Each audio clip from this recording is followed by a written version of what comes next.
Welcome back on our last segment on Take Action News with David Shuster this Saturday, March 30th. As always, that music usually signifies my How It Should Be segment, my segment as executive producer. But this week, we've got someone else sitting in the producer chair, and her name is Dana Courtney Bell. And Dana is a stand-up comedian, a smart political analyst, an up-and-coming journalist and writer. I don't know where the CV starts and ends, but Dana, what have you got for us? Is it How It Should Be, or what are we calling this segment? I hadn't thought of a name yet, but I think it would be something like Things That I've Thought About Recently. That's the name of my segment. I've decided. It's very Lena Dunham-esque, I have to say. Is it? It's mumblecore. Whatever. I can't help it. You're naming subgenres that I think a large swath of our audience maybe hasn't even heard of. Fair. I don't even really understand them, so. So, things that are going through my head at a given moment. What's going through your head, Dana?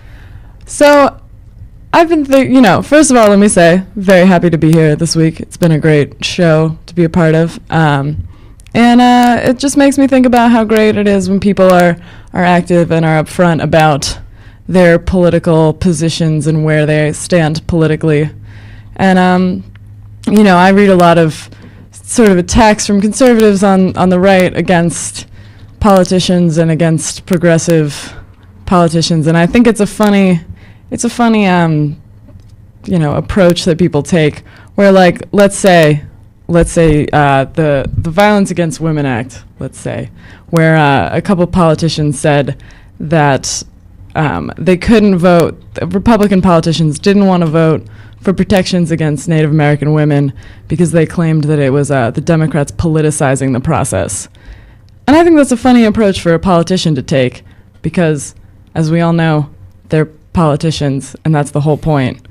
So I think that it's important for people to really embrace their own role in the system. And, like, when people get mad about when Obama gives speeches after important things, I remember people being mad, after Sandy Hook, that he gave a speech and they said he was politicizing it for gun violence. And it's like, that's his job. That's why he ran a campaign for a year and a half, was so that when stuff happened, he gets to talk about it. That's the whole point. And I think that sort of trying to make it so politicians aren't being political about stuff really weakens the system. I don't really understand, like, why Republicans don't believe in government and don't believe government can do anything and then, run for office. That seems like a fool's errand.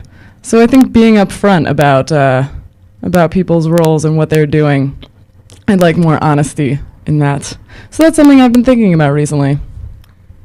Dana Bell. Yeah. Dana Courtney Bell. You can follow her on Twitter at Dana C. Bell. She's a stand-up comedian. And if you're looking around in Washington, D.C., and you're trying to look for something to do at night, you can either go hunt deer in Rock Creek Park, or you can see Dana Bell perform in many different locations. Yes. And Dana, I agree with you because it's true. Politicians politicize. Yeah. It's the verb. It's right there in the title. Yeah. Right there. You get what you're asking for there. And I think it's just it's a classic, like, American thing, Yeah. It's like when we always go to war, they're always like, well, war is hell, We had to torture people in Abu Ghraib. War is hell. Yeah. But I think in that case, maybe we didn't get what we were asking for. Right. Oh, yeah. No, and... Or did we? I don't know. Well, I think... I'm not quite sure what you're saying, but that's why I'm not a stand-up comic justifying it in the past, definitely, that they're like, they've done it, and now they're like, well, we had to because that's how it was, we just did it. We had to do it like that. So I think that's... It's war. I feel like just anything happens, like we came across a flock of puppies. We had to kill them. Is that the term for a big group of puppies? It's a flock. A pack, a herd. I don't know. A herd of puppies. A murder of puppies. That's what you call a group of crows. A murder of crows. Fun facts. Other things I've been thinking about. Sorry, I was distracted by the Well, flock there of you puppies. go. That's okay. I understand.